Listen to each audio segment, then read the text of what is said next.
Soy la enfermera más feliz del mundo. Tuve un accidente de coche volviendo a casa al salir del trabajo.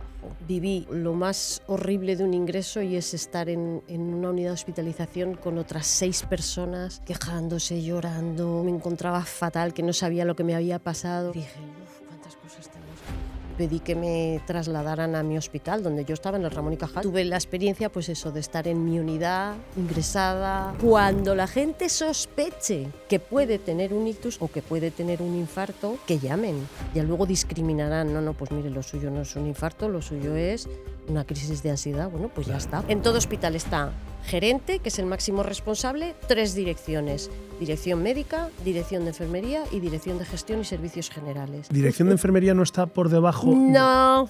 No, las enfermeras no es que queramos ponernos a prescribir. Una enfermera de primaria que tiene una persona en domicilio a la que conoce perfectamente y de repente empieza a ver que deja de comer, que se le empieza a ir la cabeza, que tiene fiebre, que no hay otro foco, que le hace una muestra de orina y ve que tiene una infección y que no puede prescribirle un antibiótico. Hombre, por favor, somos el 60% de las plantillas de los hospitales. O sea, te llegan los problemas, tienes que dar las soluciones. Pues vaya usted a no sé dónde, pues vaya no sé cuánto, ya cuando llegan la atención al paciente ya eres el último recurso. Hoy estamos en un nuevo capítulo de Galeneo Talks, el espacio donde hablamos de salud, innovación y emprendimiento. Contamos con una eminencia en el mundo sanitario, una amiga, Blanca Fernández Laschetti. Bienvenida.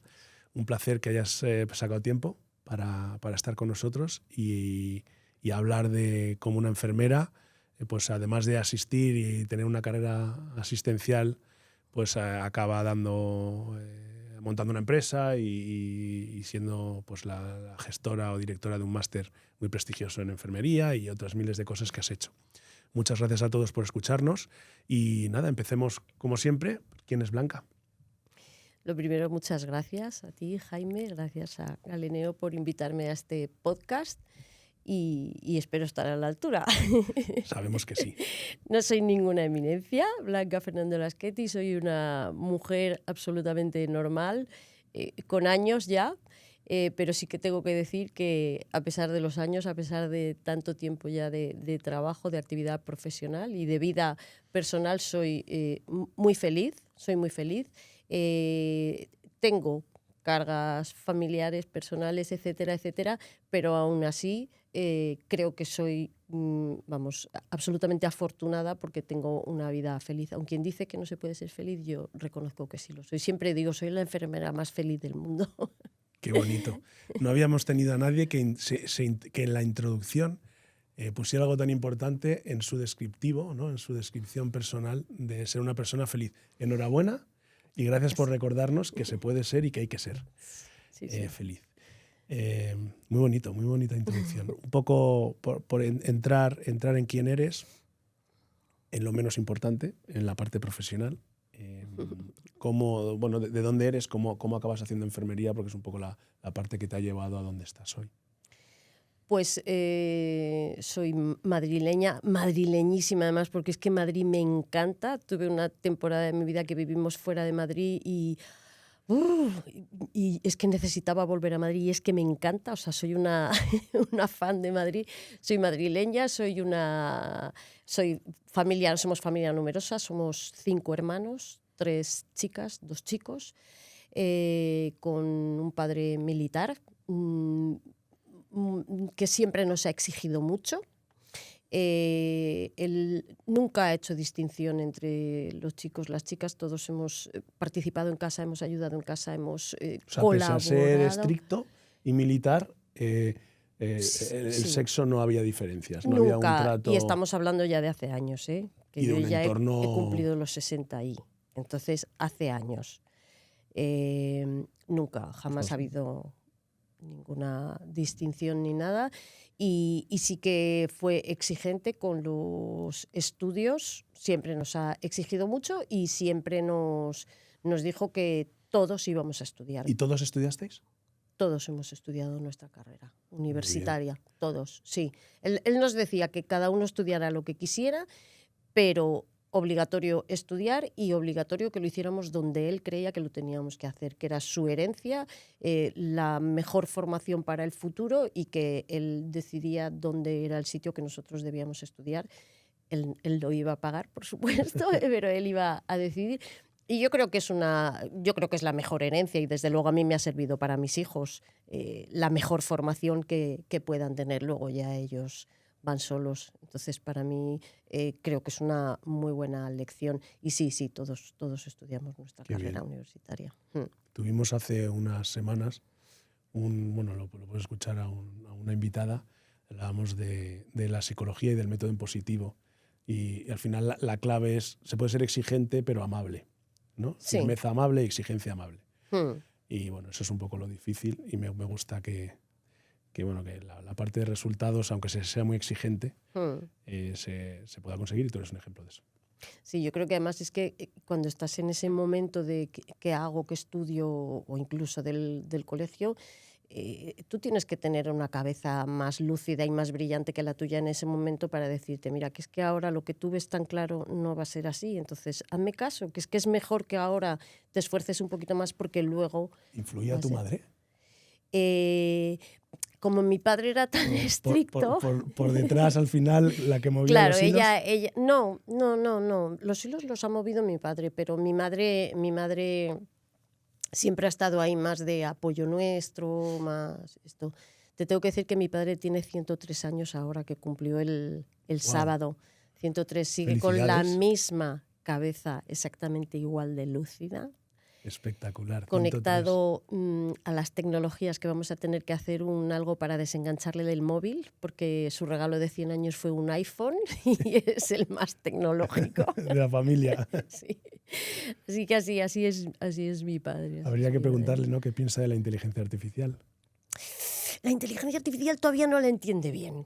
El WhatsApp lo tiene dominadísimo, Internet en general lo tiene muy dominado, todo eso, pero la inteligencia artificial todavía no hemos entrado ahí, pero eso toca. Bueno, un día le invitamos. Sí. Contexto, entonces. ¿En ese contexto familiar? En ese contexto familiar, a mí el colegio no me gustaba mucho, además mis hermanos eran en general todos muy listos, yo era menos lista y además... Te sentías, ¿no? No, es que me parecía muy rollo, es que estudiábamos cosas que a mí realmente es que no me interesaban mucho. Y entonces yo no he tenido nunca eso de decir yo voy a ser enfermera, no, es verdad que nosotros jugábamos muchas veces con mi hermano pequeño que yo le operaba o le mataba y le enterraba y le no sé qué, o le salvaba de un accidente, éramos motoristas y le salvaba de un accidente y cosas así, porque yo era la líder, no, yo no lo veía, pero nunca he tenido una vocación clara de decir voy a hacer enfermería. Y cuando terminé el cole, como sabía que tenía que estudiar, me matriculé en pedagogía, me matriculé en magisterio, no sé si me matriculé en algo más, pero luego dije, pues es que a mí no me apetece estudiar nada de todo esto. Entonces le dije a mi padre, a mí lo que me gustaban eran los niños, y además los niños sanos. A mí es que me encantaban, o sea, es que me chiflaban. Y además desde siempre. Y entonces yo le dije, mira, yo voy a hacer puericultura, que era lo que ahora sería un grado formativo como de FP, pues como si fuera jardín de infancia, vale, o algo así, para cuidar niños. Entonces yo le dije a mi padre, yo voy a hacer eso. Y me dijo, vale, muy bien. O sea, como profesora de guardería, o el ayudante. Sí, la que trabaja en las guarderías, sí. Eso es. Y mi padre me dijo, vale, muy bien, lo haces, pero lo vas a hacer en este sitio porque es el mejor, el más prestigioso y tal. Y yo le dije, vale, muy bien, pero lo voy a hacer también en la escuela oficial porque yo quiero tener el título oficial. Entonces ya negociamos, lo hicimos donde quisimos los dos y compatibilicé. Y cuando terminé, estuve un poquito de tiempo trabajando y además pues tuve experiencias chulas, porque, por ejemplo, uno de los sitios donde fui fue cuidando a la sobrina de los reyes de Bélgica, de Balduino y Fabiola.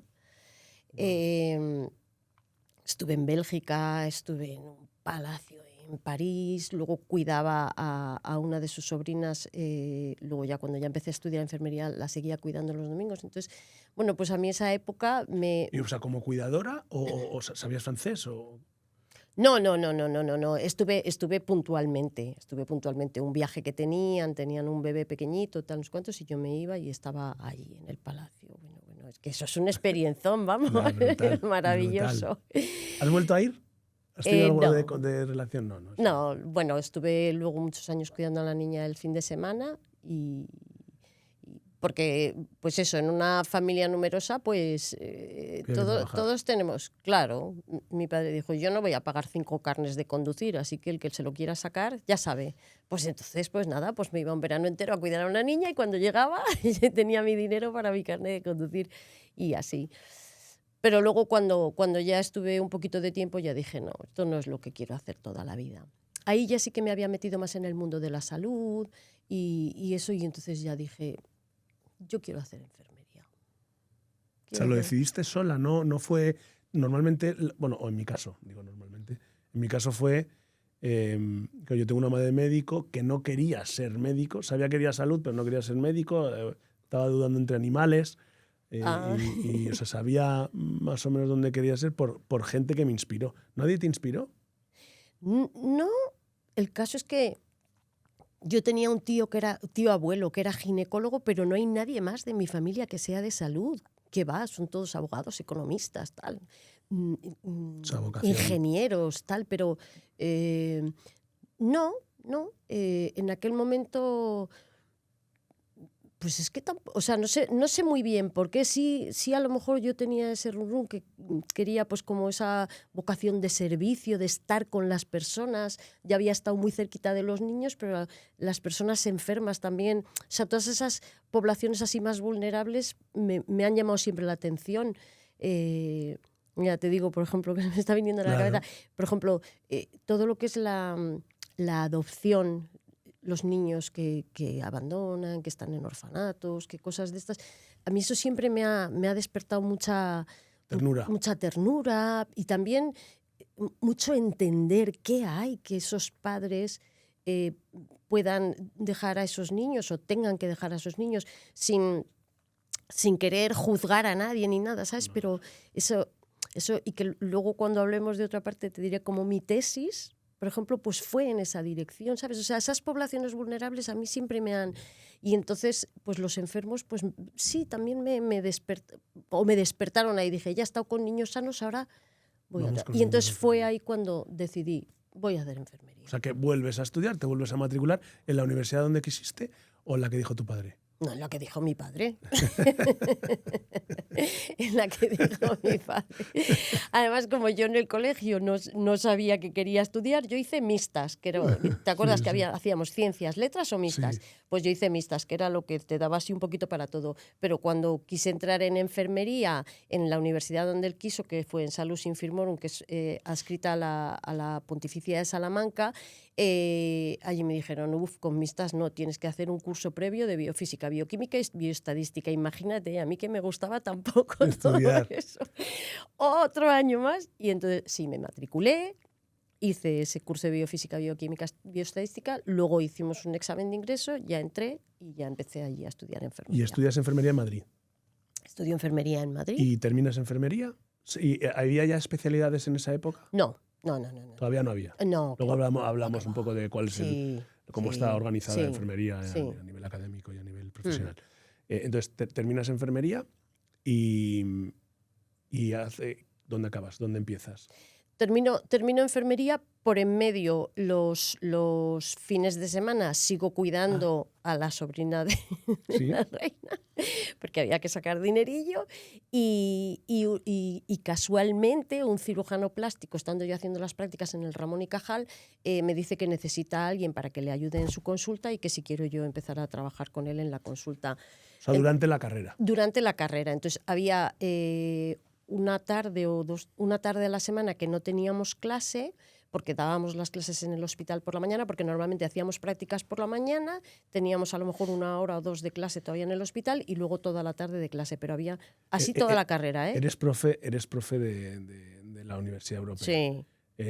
¿Se estudiaba más antes o ahora? Hombre, muchísimo. Que te escuchen los alumnos. Que me escuchen. O sea, veníamos de mucha exigencia. Se estudiaba más antes, hombre. Nosotros íbamos de 8 a 3 al hospital, teníamos de 8 a 2 más o menos prácticas, de 2 a 3 clase, más o menos, íbamos a casa, comíamos corriendo, nos quedábamos por allí y entrábamos a clase de 4 a 8 de la tarde todos los días. Todos. Y ahora hacen prácticas por la mañana o estudian por la mañana y el resto... No. A ver, mi percepción, probablemente... Bueno, ellos dicen que, vamos, que es súper exigentísimo todo, pero yo creo que antes... Yo creo que antes se estudiaba más. Yo creo que antes estudiaba, sí. Yo tuve la suerte de estar en un momento, yo hice biología y estar en un momento donde esa era la transición, ya estaban los ordenadores muy dentro, había un montón de herramientas que ahora tienen los estudiantes. No quiere decir que aprendan, que antes se aprendiera más, porque ahora como ha avanzado todo tanto, y como ahora es tan sofisticada la educación y el temario, pues entiendo que ahora están a lo mejor igual de preparados o más, pero tienen que estudiar menos, que tienen esa suerte, ¿no? Sí, yo creo que tienen, no sé, probablemente en carga lectiva sea igual, pero yo creo que tienen como menos horas de dedicación. No sé muy bien, pero vamos, que en nuestra época trabajábamos, O sea, estudiábamos mucho. Una carrera intensa. Muy intensa. Y aparte trabajaba un poco. Trabajabas y en 2 trabajos. Y eso, sí, los fines de semana. Luego ya cuando empecé a trabajar con el cirujano plástico, dejé lo de los fines de semana porque es que también teníamos que estudiar, teníamos que estudiar muchísimo. Y entonces trabajaba con ese cirujano plástico que también me dio mucha enseñanza, conocer... ¿Qué asignatura te gustó más? ¿En la carrera? Sí. Me gustó muchísimo lo que antes se llamaba patología médica, que es muy biologicista, sí, muy médico, y que nos lo enseñaba además un médico, pero era donde aprendías celular, realmente, donde aprendías las enfermedades. ¿Qué es una cirrosis? Pues la fisiología del hígado, tal, los cuantos, pero cómo se produce la enfermedad, qué pasa, qué no sé qué, los cuantos. Luego eso es verdad que teníamos otra asignatura que era de cuidados de la persona que es lo nuestro, el cuidado. Claro. Pero el entender la enfermedad bien para luego poder decidir cómo tienes que cuidar a esa persona, entender cómo tienes que cuidar a la persona, a mí eso me gustaba muchísimo y me parecía un descubrimiento. Yo llegaba a casa todos los días, madre mía, pero ya sé por qué. Y bueno, me parecía lo más... Me gustó mucho, la carrera me gustó mucho. Psicología me encantó, la asignatura de psicología me encantó. ¿Tuve matrícula de honor? Sí, te iba a preguntar. Yo que no había sacado buenas notas nunca. Te iba a preguntar por psicología luego, porque creo que cada vez más supongo que la reforzáis en la universidad, sí. Porque cada vez yo creo que los cuidados requieren mucho expertise psicológico, ¿no? Y entender por dónde está el paciente navegando para darle salud mental y con eso fortalecer o mejorar la parte fisiológica. Entonces, estabas trabajando en 2 trabajos, que dejas uno, y ¿cuáles son los siguientes pasos hasta llegar a donde estás hoy? Pues ya terminé la carrera, muy contenta, y en aquel momento en mi universidad, como hacíamos las prácticas en el Ramón y Cajal, habíamos estado ya 3 años en el Ramón y Cajal, pues estaba muy bien porque directamente los contratos de verano nos lo daban a las alumnas. Nosotras ya sabíamos perfectamente cómo se trabajaba allí, lo conocíamos tal, y para ellos muy bien porque tenían gente que ya conocía el hospital, conocía cómo eran los procesos, etcétera. Entonces nos dieron contratos de verano. Y entonces nada, yo me quedé en el Ramón y Cajal y nada, fenomenal, súper contenta. ¿Qué especialidad o en qué servicio? Estaba en medicina interna. Estaba en una unidad de hospitalización de medicina interna. Eran 3 controles de medicina interna. Yo estaba ABC, yo estaba en el C, que era el más pequeño. No me acuerdo muy bien cuántas camas tendría. Tendría a lo mejor 20 y pico camas. Pero ¿Para cuántas enfermeras? No, estaba por la tarde yo sola. O sea, una enfermera para 20 y pico camas por la tarde. Sí, y recién terminada. Es verdad que nos formaban muy bien y que estábamos 3 años de prácticas, ¿eh? O sea, que terminabas las prácticas exigentes, terminábamos las prácticas y seguíamos en el mismo ¿Ahora contexto. cómo están los ratios aproximadamente? Que son... No, ahora lo que se está pidiendo es cada 10 pacientes, me parece 8 o 10 en una unidad de hospitalización, una enfermera. Es verdad que todo se ha complejizado muchísimo más. Claro. ¿vale? Antes las hospitalizaciones eran muchísimo más largas, con lo cual tenías a pacientes en momentos muy agudos con mucha exigencia de cuidados, pero pacientes que estaban con unas estancias mucho más largas, exactamente. Y entonces, es que todo ha cambiado sí, mucho. que la intensidad asistencial era más baja. O la carga asistencial era más baja. Tenías pacientes con a lo mejor menos carga de trabajo, sí. Eso ha cambiado, es verdad, ¿eh? No te digo que no trabajar, o sea, no parábamos, pero sí es verdad que todo eso ha cambiado, claro, es que ha cambiado mucho. Y ahí estuve en medicina interna. Y estando en medicina interna, que tenía un contrato de 3 meses, que era la más feliz del mundo, y cuando iba a hacer mis primeras noches, que me apetecía muchísimo, que ahora la gente, nadie quiere hacer noches, para mí me parecía lo más, un turno de noche, me parecía fantástico. Tuve un accidente de coche volviendo a casa al salir del trabajo.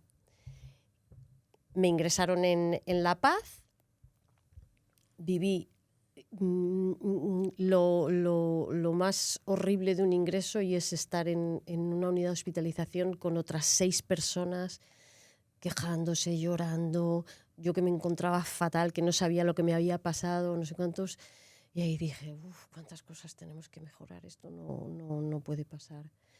Y pedí que me trasladaran a mi hospital, donde yo estaba, en el Ramón y Cajal, yo estaba allí trabajando. Todo el mundo. Y al final me trasladaron y tuve la experiencia, pues eso, de estar en mi unidad, ingresada, tiempo, hasta que me recuperé, que también fue pues otra experiencia y otro aprendizaje que también pues te enseña mucho de... La simulación como paciente, ¿no? Sí, total. Tenéis en la Universidad Europea un pedazo de hospital de simulación y los estudiantes se meten como pacientes, hacen el roleplay Sí, pero también hacemos, que es muy interesante, que son las ECOES, las evaluaciones de las competencias de forma objetiva, que las hacemos con actores. Es verdad, Esas esto cuando estuvimos me lo contaste, me lo contaron, sí. Esas son súper chulas, porque eso sí que hacen... No, y es que eso sí que, mira, lo que hablábamos antes de que a lo mejor estudian menos, pero claro, si hubierais podido tener esas simulaciones con cámaras. Por eso, y con, ¿cómo se llaman los maniquís? ¿Cómo se llaman? ¿Se llaman maniquís? Sí, maniquíes. Maniquíes. Bueno, entonces tuviste esa experiencia como paciente en tu planta. En mi planta estuve... ¿Qué NPS le pusiste? ¿Qué NPS? No, hombre, yo volvería, claro. Sí, un 10. Sí, bien, sí. Hombre, imagínate, me cuidaban, me mimaban, estuve bien y bueno, lo que pasa es que es verdad que perdí una parte de mi contrato de verano y se acabó, porque esto fue a final de agosto, con lo cual perdí un mes de contrato de verano y se me acabó el contrato de verano y me encontré accidentada, hecha un asco y sin trabajo. En esa época seguía trabajando con el cirujano plástico, que ya trabajaba más tiempo. En esa época era fácil obtener trabajo como enfermera. Sabes que esto es muy cíclico y hay épocas en las que hay muchísimo trabajo y hay épocas en las que no hay nada de trabajo. Mi época fue en la que no había nada de trabajo. Fíjate si no había trabajo, que nos apuntábamos al paro. ¿Qué dices? Sí, estábamos apuntados al paro y nos llamaron del paro, que yo eso no lo he visto nunca más, nos llamaron del paro para hacernos un examen a todas las enfermeras que estábamos, para si había 50 contratos, que las 50 mejores tuvieran su contrato y el resto nada. Así que allí nos llevaron a un sitio, no sabíamos ni de qué nos iban a... Como una evaluación... Como una oposición. Como una oposición. Pero sin temarios, sin nada de nada. Allí llegamos a un sitio, nos pusieron un examen. Oye, yo que siempre... No, en la carrera ya saqué buenas notas. En la carrera saqué muy buenas notas, pero yo que tenía la esta de... la nota tal, no sé cuánto. Oye, pues muy bien. Nada, me llamaron enseguida... que me daban un contrato en el Hospital Puerta de Hierro. ¡Buah! Qué bien. ¿En el viejo?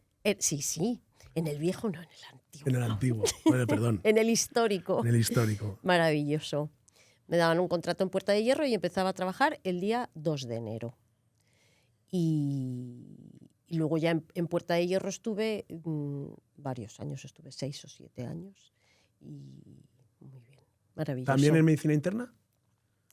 Estaba en una unidad de hospitalización que teníamos, era muy, muy top, porque teníamos Los pacientes operados de otorrino, los que les hacen traqueotomía, que los teníamos justo delante del control, porque esos pacientes cuando se te complican hay que correr mucho. Así que teníamos 4 camas de otorrino aquí delante. Luego teníamos enfermos de digestivo, que los enfermos de digestivo de ahora no son como los de antes, porque antes las endoscopias, estas cosas. Exactamente. O sea, todos los días teníamos pacientes sangrando, que eso también tiene una exigencia bestial. Y luego teníamos 4 habitaciones con 8 pacientes de cirugía. Así que muy bien. O sea, pero es muy diverso, ¿no? Sí. Era muy diversa, pero muy bien. Un sitio exigente en trabajo, pero muy chulo y muy enfermero, muy bien, muy bonito. Y bueno, tengo que decir que mi experiencia de Puerta de Hierro me marcó totalmente mi vida posterior como profesional. ¿Por el equipo? ¿Por quién era? ¿Por una líder enfermera? ¿Un médico muy enfermero? La líder enfermera, la supervisora de la unidad, Pilar García, que siempre será nuestra jefa, porque nosotros seguimos en contacto, fíjate que hace años, estoy hablando del año en el 86. Joder. ¿Cuántos? ¿40? Sí, claro, 40 si es que hace años. 40 años que llevo trabajando. En el 86 sigue siendo nuestra jefa y seguimos teniendo nuestro grupo. ¿Sigues llamando la jefa? Sí. Yo a mis primeros jefes les sigo llamando jefe. Le seguimos llamando todas la jefa, sí. Y tenemos nuestro grupo de WhatsApp que se llama Las Niñas de la Segunda C, que era nuestra planta, y ahí está la jefa, y la jefa es la jefa, Pilar García. Qué bonito ser ese tipo de gente o haber tenido la suerte, porque yo creo que a veces la carrera profesional está, igual que el colegio, por un gran o mal profesor o gran o mala experiencia, los inicios de la carrera profesional, si tienes un gran mentor, que probablemente es lo que era esta señora, pues claro, te hace que todo el mundo que pasa por ahí quiere potenciar lo aprendido y hace que la gente luego sea feliz 40 años más tarde. Sí, Pilar era una líder y además es que ella era enfermera todos los días, pasaba a ver a todos los pacientes, hablaba con nosotros, se implicaba en toda la unidad, pero gestionaba la unidad. ¿Iba todos los días? Sí, claro, hombre. ¿Y pasaba por la noche? Y ya a las 7:15 de la mañana, cuando estabas todavía con el trabajo de la noche, a las 7:15 ya pasaba a Pilar para ver cómo había ido el turno de la noche. Problemas de jornada laboral actualmente tendría. Sí. Pero bueno, bien, yo creo que lo hacía Yo creo que muy esos bien. son los asistenciales no sé si llamarlos de verdad, porque creo que ahora se puede ser asistencial de verdad con más intensidad, pero sí que creo que, oye, como sabes, tengo una madre que es médico de esos, de dormir en el hospital y le choca un poco el mundo actual. Y yo creo que se puede ser perfectamente. Se puede uno dedicar tanto a la profesión como para que la profesión sea tu vida hasta ese nivel. Sí, que no sea una carga. Que no sea una carga y que condiciona probablemente, no sé si tuvo familia o tiene familia, pero que en nuestro caso era llamativo que siempre hemos vivido cerca de la UBI, que era donde ella trabajaba. Y que si iba todos los días, pues había que ir a verla a la UBI. Claro, Supongo que ese tipo de personas cada vez hay menos. Yo creo que el sistema no permite. A lo mejor en un futuro los sistemas se vuelven a entender que eso se puede permitir. Hombre, y es que se debe permitir, es que yo creo que ahí está la libertad de cada uno, ¿no? Bueno, no sé si es fácil. Yo como gerente el sistema no te deja.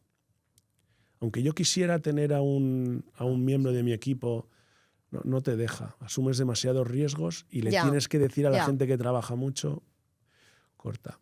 O sea, es una cosa que hay que reflexionar sobre eso. Tenemos demasiada regulación. Y sobre todo en asistencial, ¿no? Claro, yo lo digo desde fuera. Sí. Yo veo que el paciente a veces tiene conexión con un miembro del equipo y necesita hablar con ese miembro del equipo. Y si estoy dormido y me he despertado por la noche o me han despertado o he tenido una intervención, quiero hablar con esa persona. Y eso es un poco lo que la profesionalización o la optimización de los sistemas sanitarios ahora choca con eso, te lo bloquea, te lo frena.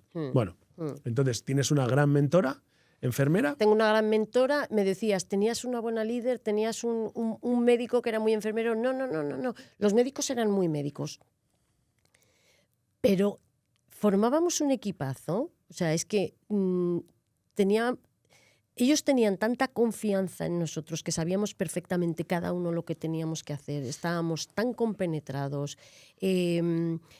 Teníamos esa capacidad de trabajo en equipo de verdad, pero de verdad.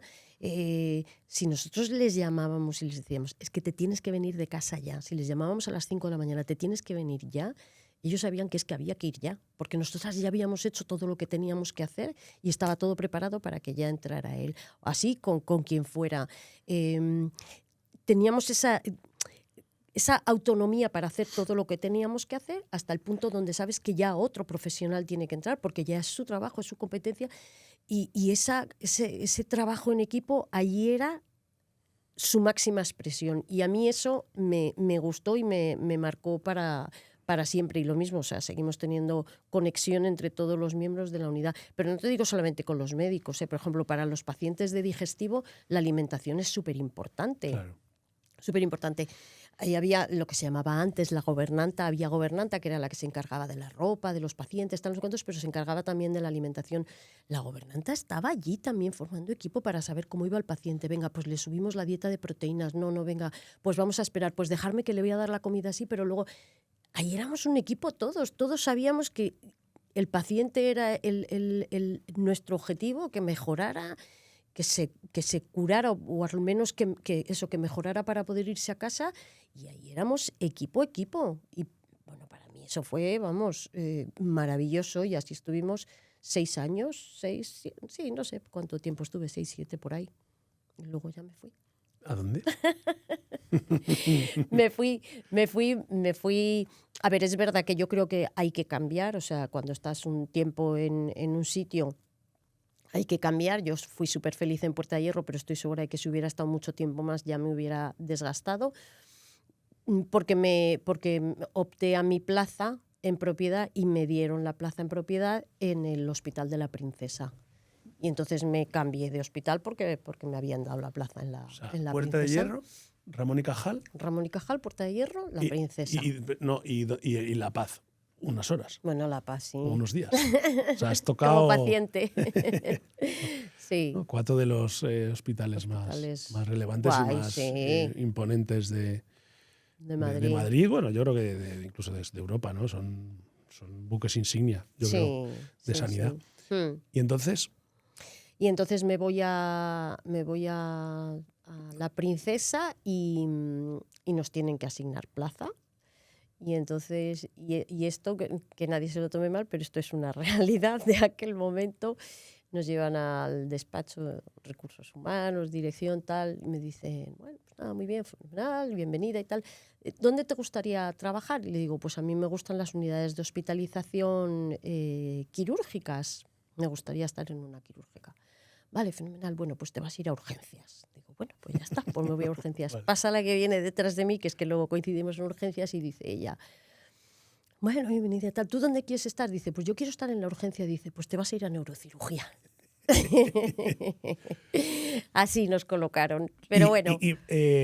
¿Lo tenían planificado o era lo que eliges? Pues no, pues ellas debían de tener un listado de cómo debían ir esto. Te preguntaban por claro, pero ser fíjate, agradables. Claro, pero yo de ahí sí que veo, no me preguntes si me vas a poner donde sea, si yo me voy a ir donde tú me digas, claro. ¿Sabes?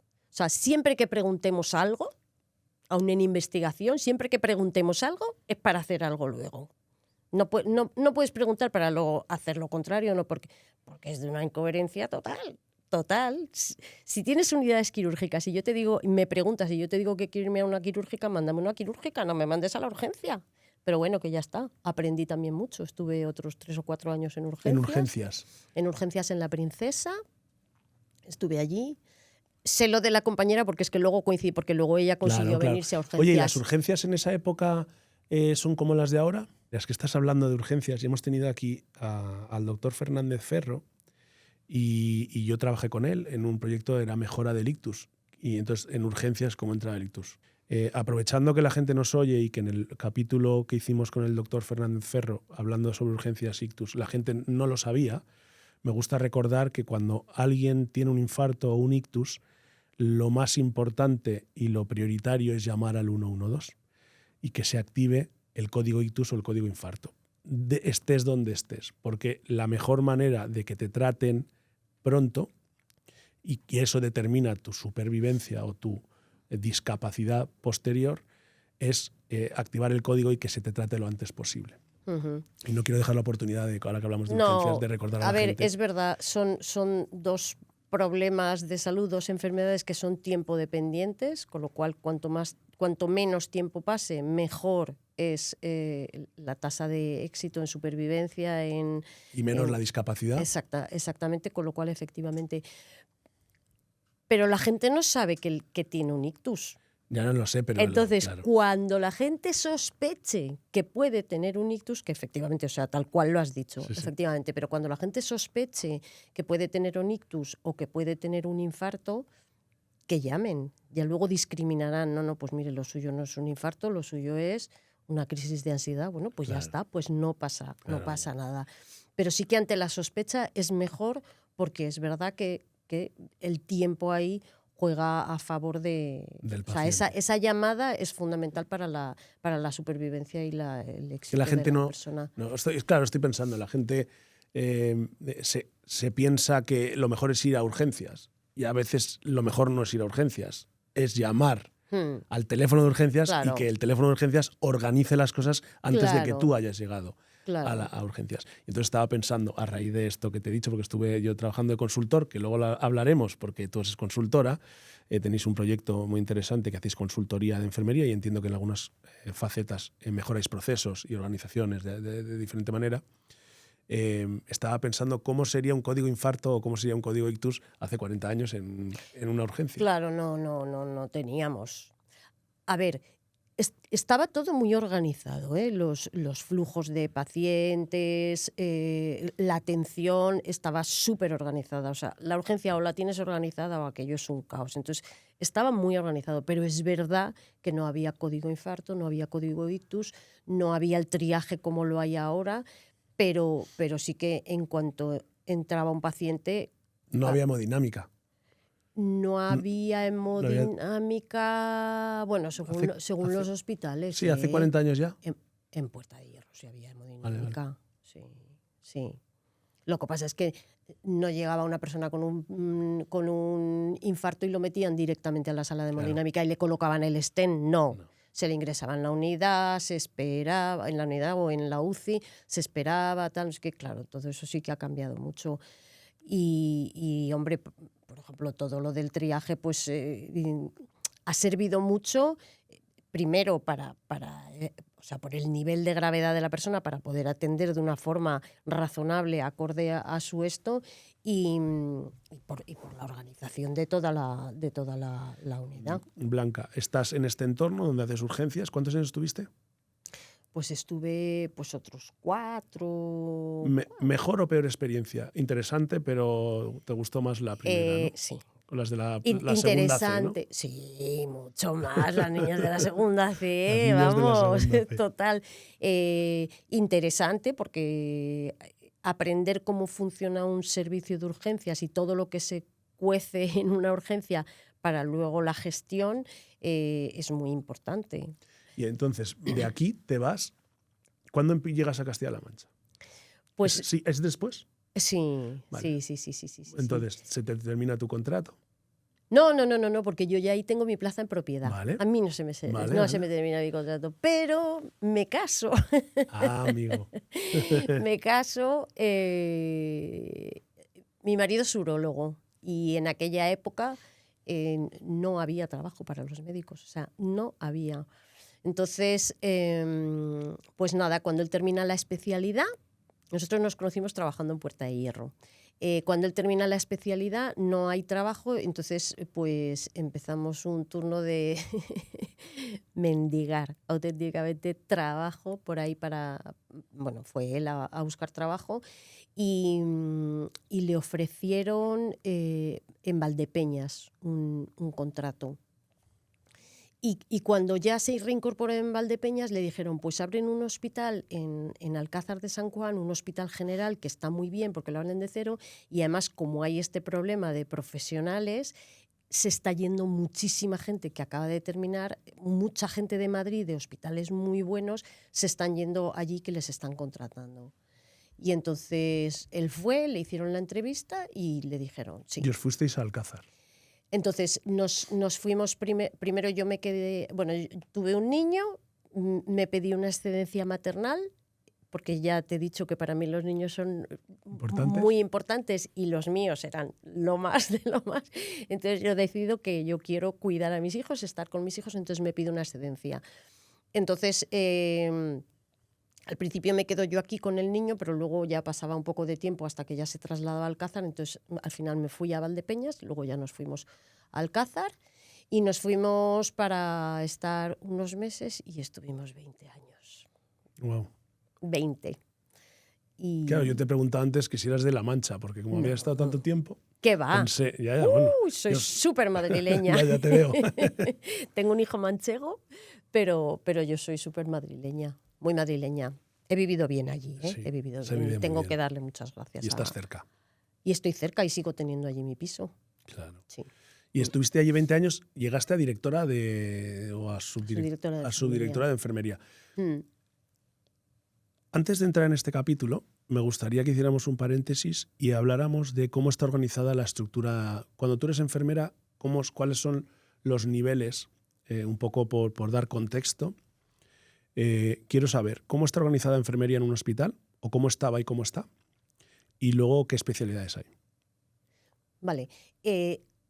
Para quien no lo sepa o quien todavía lo dude, enfermería es una carrera universitaria, una titulación universitaria, exactamente igual que el resto de titulaciones universitarias, 4 años de formación en la universidad, y al entrar en Bolonia, pues exactamente igual que el resto de todas las disciplinas, accedemos a máster y podemos acceder también a doctorado. Así que a nivel académico podemos llegar al máximo nivel académico. Las enfermeras que estudian enfermería hacen sus 4 años y después pues pueden hacer el máster que ellas quieran o la especialización que quieran ellas, y hay especialidades de enfermería. Hay 6 especialidades. Y es 1 o 2 años más, como en... Son 2 años más. Como sí. en el médico, ¿no? Exactamente. Este domingo que ha habido esto que parecía que solamente se presentaban los médicos al MIR, bueno, pues había también el EIR, o sea, otras no sé cuantísimas enfermeras se presentaban para hacer su especialidad, los farmacéuticos, los psicólogos, así que aparte de los médicos, que mi marido es médico, pero aparte de los médicos existimos el resto de profesionales. Entonces, este domingo o este sábado ha sido el examen de acceso para todas las profesiones sanitarias que tienen especialización. Y en enfermería pues está salud mental, pediatría, las matronas, ginecología, enfermería del trabajo, familiar y comunitaria, geriatría. Y las enfermeras, pues eso, pueden hacer su especialidad. Y luego, ¿cómo están? O sea, si yo soy una enfermera muy ambiciosa o muy buena, pero no quiero dedicar tanto a la parte asistencial, quiero tener una parte más ejecutiva, ¿cómo está estructurado? Vamos a centrarnos en hospitales, sí. ¿Vale? En todos los hospitales están las enfermeras asistenciales, luego hay los responsables de todas esas unidades, servicios. Hay enfermeras en todas las unidades y todos los servicios de todos los hospitales. Entonces, por encima de ella, quien dirige, quien lidera es una enfermera gestora, una supervisora. O sea, llamamos siempre la supervisora de enfermería, ¿vale? Que es la responsable. Esa es una enfermera gestora. Y luego normalmente por encima hay una supervisora de área o una jefa de área que se encargan de temas más transversales, por ejemplo, de todas las áreas quirúrgicas, de todas las áreas médicas o de investigación y formación o de recursos humanos, áreas más transversales. Y luego está la subdirección de enfermería y la dirección de enfermería. Vale. En todo hospital está gerente, que es el máximo responsable, 3 direcciones: dirección médica, dirección de enfermería y dirección de gestión y servicios generales. Dirección médica, responsable de los médicos. Dirección de enfermería, responsable de todo el resto de profesionales sanitarios. ¿Dirección de enfermería no está por debajo? No. No, no. ¿Cómo sabía que ibas a entrar? No, es que hace poco además en Twitter están diciendo uno de los grandes problemas ha sido que la dirección de enfermería estuviera al mismo nivel. Pero por Dios bendito, ¿cómo no? Por favor, pero ¿de qué estamos hablando? Estáis con el paciente, por favor. Primero, somos el 60% de las plantillas de los hospitales, o sea, y hay otras dos direcciones. O sea, somos el grueso, somos las que estamos las 24 horas. Es verdad que en la urgencia hay médicos 24 horas y en rayos hay médicos 24 horas y en sitios puntuales, pero el resto del hospital son todo enfermeras, auxiliares de enfermería, celadores, hay farmacéuticos y tal, pero el grueso somos nosotros. Vamos, y toda la organización y la gestión de todo eso, no solamente del personal, sino de todo lo que es el cuidado que se hace al paciente, o sea, eso tiene que tener una dirección de enfermería, pero que además que trabaja totalmente en colaboración. ¿No ha sido siempre así? Sí, desde la ley general. Bueno, no me acuerdo desde qué ley, y mira que lo doy eso en los másteres, pero no me acuerdo. Eso ahí ya se define que hay no tres direcciones. No la pongas en el examen, no lo voy a poner el en que el falle examen. te va a decir. No. Pero hay tres direcciones que están exactamente al mismo nivel. Está el gerente y las tres direcciones. Y además las tres direcciones, sobre todo las dos asistenciales, medicina y enfermería, es que trabajan totalmente... Claro. Es que tienen que trabajar al unísono, o sea, es que no hay otra cosa. Bueno, y gestión igual, gestión y servicios generales. Y tiene todo el sentido, o sea, que son Claro. las personas los que más sois y los que más tiempo estáis con el paciente, los que más tocáis a los pacientes. Claro, y con la responsabilidad de todo lo que es el cuidado y la atención a esas personas, en todo su amplio sentido. Describamos un poco esto. Una enfermera... ¿cuál es su responsabilidad y cuál no es su responsabilidad? ¿O qué hace una enfermera y qué no hace? El diagnóstico médico y el tratamiento médico es responsabilidad del médico. Eso es su trabajo. Él identifica signos, síntomas y a partir de las exploraciones que necesita, de su juicio clínico, todo eso llega a identificar... De antecedentes, su historia, tal, identificar su enfermedad, su proceso de salud y pone el tratamiento y hace todo el seguimiento del paciente para que esa enfermedad pues mejore. O sea, todo eso es del médico. Y lo hacen ellos porque es su trabajo. Nosotros hacemos el nuestro porque es lo que nos gusta hacer. ¿Qué es? Todo lo demás. Claro, nosotros hacemos todo lo que es el cuidado profesional de la persona. Todo eso que tú harías por ti mismo para sobrevivir y que en un momento o no puedes, o no quieres, o no sabes. Si tú ingresas con una neumonía, a ti una vez que te han diagnosticado tu neumonía, tú no eres capaz de saber qué tienes que hacer para recuperarte, ni hacerte todo lo que tienes que hacer para recuperarte. No sabes que de tu postura depende mucho tu ventilación. No sabes que de tu postura depende mucho la integridad de tu membrana cutánea, de tu barrera, Tú no sabes que... Pues, todo eso, que es además de lo que es el diagnóstico y el tratamiento, lo que son los cuidados profesionales, y te estoy hablando de algo muy básico. Mira, por ejemplo, en la pandemia se hablaba, no hay respiradores para todos, hay que decidir para quién se le pone un respirador, se le pone una cama. Y una vez que tenemos el respirador y la cama, ¿qué? O tienes una persona capacitada para cuidar y atender a esa persona las 24 horas del día, pero con todo lo que es cuidar, si está bien, si está mal, si respira, si ventila, la nutrición, la eliminación, la postura, el tratamiento, las curas, los drenajes, etcétera, etcétera. O sea, lo que es la técnica y lo que es el cuidado de la persona, si está bien, si la psicología, ¿no? Toda la parte emocional, todo eso es de la enfermera. Todo eso es de la enfermera, que es muchísimo, es que son 24 horas al día. Sí, nosotros al final... Bueno, tú lo sabes de sobra. Claro, no, al final nosotros en el equipo, bueno, lo más somos una empresa de enfermería. Tenemos médicos, obviamente, pero somos una empresa de enfermería y de técnicos auxiliares de enfermería. Que te iba a hacer una pregunta. Los técnicos auxiliares de enfermería es un nivel inferior de titulación. también están mucho con el paciente, en hospitalización domiciliaria mucho más, porque al final son las personas que más tiempo pasan con el paciente. Un poco hacen como vosotros con el paciente en el hospital, con respecto al médico, pues el auxiliar. Y ¿depende el auxiliares de enfermería, celadores de enfermería o de dirección médica? No, de enfermería. De enfermería. Sí. O sea, a nivel gerencia y a nivel organigrama. Sí. De la dirección de enfermería dependen las enfermeras, las auxiliares, los técnicos. Normalmente, ahora es verdad que algunos técnicos de rayo pues están pasando a depender del jefe de rayos, pero si no, dependen de enfermería, todas las enfermeras especialistas, y luego pues los fisioterapeutas dependen de la dirección de enfermería. Nutrición, los fisioterapeutas, psicología.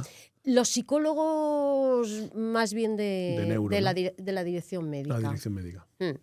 Pero el resto, todo el resto de profesionales... O sea, que es más del 60% al final. Es el 60% de enfermeras. Claro. Sí, es muchísima gente. Muchísima, y cada uno con todo el trabajo. Y hemos puesto ejemplos de cosas no... O sea, tampoco nos hemos puesto en casos hiperdramáticos, pero tú imagínate, por ejemplo, en una UCI, que tienes un paciente con un montón de bombas, un montón de medicación, un estado crítico en el que tienes que estar vigilando minuto a minuto cómo va. O al revés, o vámonos a otro ejemplo, un paciente que acaba de empezar con una diabetes y él tiene que ser responsable y gestor de su propia enfermedad. Pues o tiene una enfermera que está al lado y le educa y le capacita para que sea capaz de primero de saber qué es lo que le pasa, cómo puede integrarlo dentro de su día a día, qué tiene que hacer, qué no tiene que hacer, cómo se tiene que cuidar, o tiene una enfermera que le capacita y le entrena para eso, y que le supervisa, es supervisora real de insuficiencia cardíaca, se acumula líquido, si no... Claro. Eso es muy, muy relevante, nosotros lo tenemos ese rol.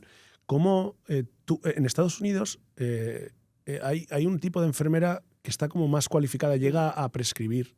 No diagnostica, por tanto, o sea, prescribe porque ha diagnosticado, ha entendido que tienes un catarro. A lo mejor no a todo el nivel como un médico. Y luego hay también en Estados Unidos unos auxiliares que son más capacitados, que extraen sangre. ¿Crees que eso va a cambiar en España? ¿Crees que va a haber... recientemente se acaba de validar o aceptar o aprobar que las enfermeras prescriban algunos fármacos. ¿Esto es correcto? Sí. Se ha aprobado todo esto, toda esta ley de prescripción enfermera que le llaman indicación, uso y autorización de medicamentos sujetos a prescripción médica.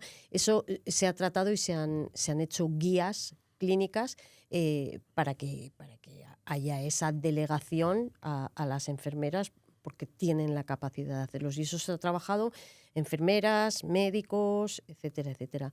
Bueno, pues una vez que ha llegado ya a ponerse en marcha, entonces los médicos dicen que las enfermeras no están capacitadas. O sea, ahí ya dices, pero bueno, señores, si lo han hecho también ustedes. Vale. Las enfermeras no es que queramos ponernos a prescribir antibióticos de no sé quién, no sé cuántos, pero sí queremos prescribir todo lo que se derive de nuestro trabajo, ¿vale? Si yo estoy atendiendo a un paciente con una ostomía, por ejemplo, es que yo no le tengo que preguntar a nadie qué tipo de bolsa necesita. Vamos a ver, que yo sé qué bolsa. Yo no le tengo que preguntar a otro profesional si le tengo que coger un cultivo, porque es que sé que está infectado, es que lo estoy viendo. Ni le tengo que preguntar si le pongo tal medicamento o tal otro, porque es que lo sé, porque es que es mi trabajo y lo estoy viendo. Además es que nosotros estudiamos también mucha farma. Nosotros no queremos prescribir otras cosas, pero sí lo que se derive de nuestro trabajo. Eso lo primero. Y luego lo segundo, cuando se ha consensuado en procesos tan habituales como puede ser, por ejemplo, una infección urinaria, pues es que me parece que tiene toda su razón de ser. Tiene todo el sentido. Tiene todo el sentido. Una enfermera de primaria que tiene una persona en domicilio a la que conoce perfectamente y de repente empieza a ver que deja de comer, que se le empieza a ir la cabeza, que tiene fiebre, que no hay otro foco, que le hace una muestra de orina con una y ve que tiene una infección y que no puede prescribirle un antibiótico. Hombre, por favor.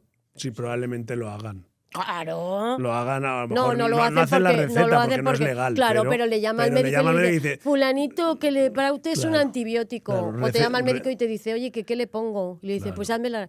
Hombre, es que eso es como... Y esto es un poco, esto es lo que le gusta a la gente de las redes, el conflicto. Esto se ha implementado hace poco. Sí. Relativamente poco. ¿Cuánto? Sí. ¿Un año, dos? Sí, 5. 2, 3 sí. años, vale. Muchas enfermeras no lo saben, porque yo trabajo con enfermeras en el equipo que no sabían que ellas podían sacarse esta aprobación o estas recetas del colegio. Para que lo sepan. Y ha habido controversia de qué médicos, porque yo entiendo que la mayoría de los médicos, tu marido lo entiende perfectamente. Mi marido lo entiende perfectamente. Pues eso. Y entiendo que muchos médicos lo entienden perfectamente.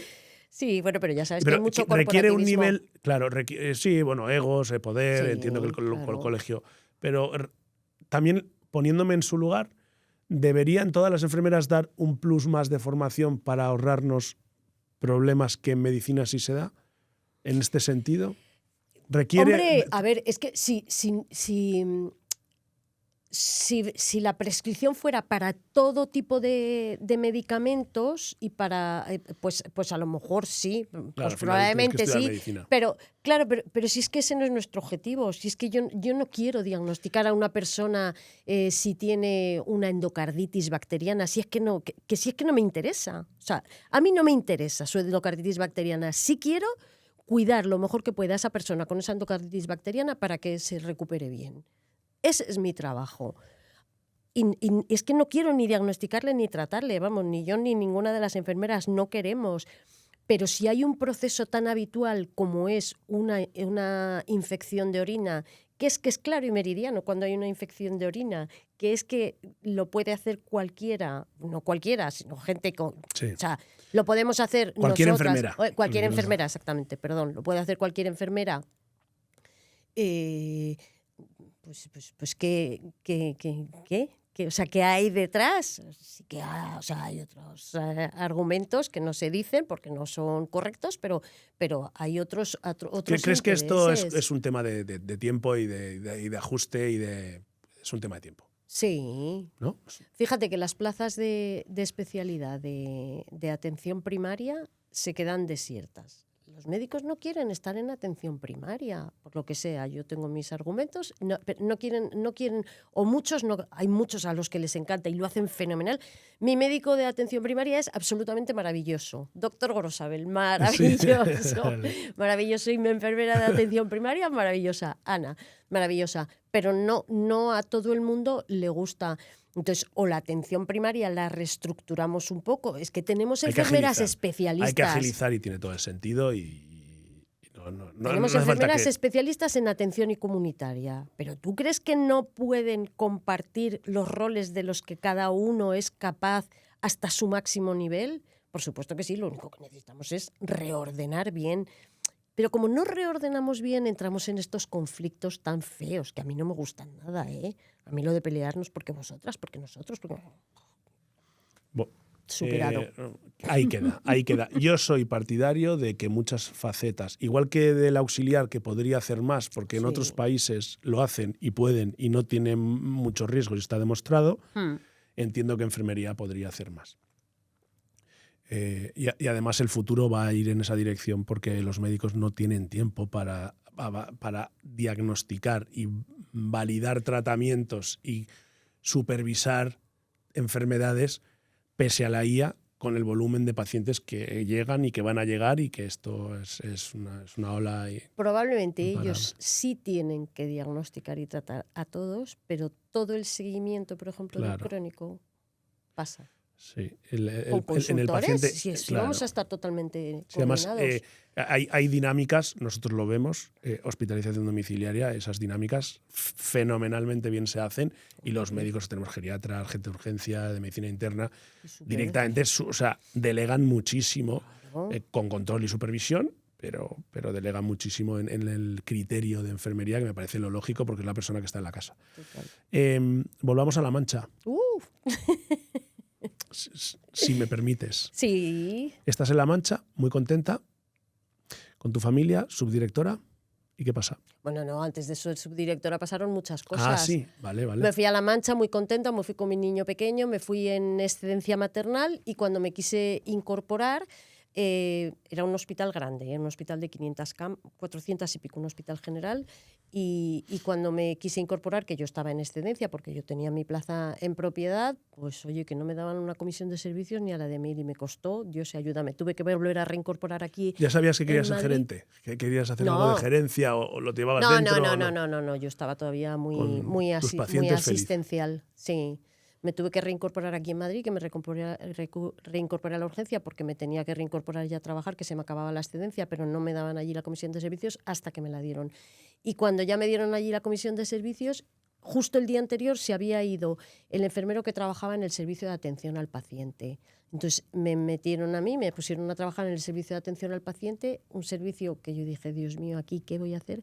Y ha sido probablemente de los sitios donde más he aprendido, más gestión he aprendido, más atención a los pacientes he aprendido, más organización te interna. Llegan los problemas, ¿no? Te llegan los problemas, tienes que dar las soluciones. En todos los sitios, pues vaya usted a no sé dónde, pues vaya no sé cuánto, ya cuando llegan atención al paciente ya eres el último recurso. Y hay que hacer además las cosas bien. Así que fue para mí un aprendizaje absolutamente maravilloso, donde también con el equipo súper bien, también sigo manteniendo muchísimo contacto con ellos y donde aprendí. ¿Cómo se llama el grupo? Muchísimo. Este grupo no lo tenemos.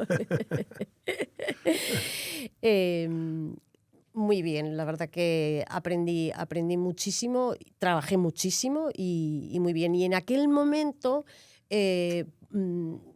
pues empezaba ya más el boom de los ordenadores y tal. Yo no había trabajado nunca con un ordenador, entonces sí que me empezó la cosa de decir, joder, me tengo que formar en esto, tengo que dar clases, tal, no sé qué. Y entonces ahí empezó también mi gusanillo por todo lo que es la informática, las tecnologías, no sé cuántos. Me apunté a clases, tal, no sé qué, y también fue otro de mis facetas que luego han marcado también mucho porque también es un ámbito que actualmente, claro, tú trabajas con ordenador todo el día. Sí, tanto en la universidad como en el máster, como todo el día. como pero además que me gusta mucho personal. todo lo tecnológico y me formo. Sí, he visto que tienes un máster en IA. Sí. Sí. Y entonces, ya vamos a hacer la transición. Eres enfermera asistencial. Enfermera asistencial, allí me voy a atención al paciente y hay un momento en el que el director de enfermería me llama y me dice, mira, tengo una unidad de hospitalización con muchísimos conflictos y necesito que te vayas allí de supervisora. Y yo digo, ¿yo de supervisora? No, llevabas 20 años de enfermera. Ya, pero yo no había sido nunca supervisora. Sí, y yo digo, pero Dios mío de mi vida. Y dije, bueno, pues tal. Y el mismo día que asumí el puesto como supervisora, dije que también esto es otro aprendizaje, es yo si voy a ser responsable de una unidad de hospitalización y voy a liderar un equipo de gente, yo tengo que saber esto de qué va. Y entonces me puse a buscar qué formación avanzada había y en la UNED había un experto universitario en gestión de servicios de enfermería. Al día siguiente estaba matriculada y empecé y hice el experto universitario en gestión de servicios de enfermería, que por lo menos me dio pues eso, los conocimientos para poder gestionar, porque asumir un puesto de gestión sin formación y sin conocimiento, pues... Estoy de acuerdo. Estoy de acuerdo. A veces se puede trabajar desde joven, ¿no?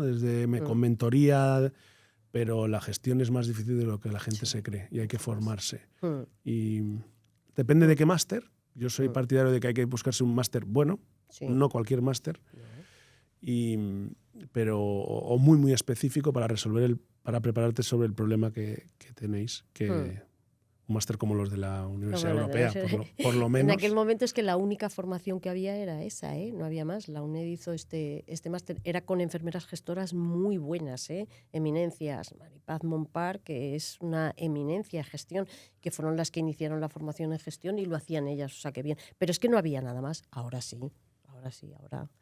tenemos el mejor máster de gestión de servicios de enfermería de la Universidad Europea. Que lideras. ¿Siempre lo has liderado? ¿Lo montaste tú? ¿Lo creas tú? No, que va. Vamos por la edición 27, o sea, llevamos ya muchos años, y además fue muchos años, y además fue un máster que desde el principio se concibió para que fuera online, cuando todavía, o sea, mucho antes de pandemia y antes de que se empezara a hacer todo online, ya estaba concebido desde un principio como online, tratando de llegar a mucha gente. No, a mí me llamaron hace 6 años o así, y somos 2 directores, ¿eh? Está María Caballero, que es la codirectora interna de la academia, y estoy yo también como codirectora. Lo dirigimos entre las 2. Y muy bien, la verdad que el máster va muy bien, es súper interesante.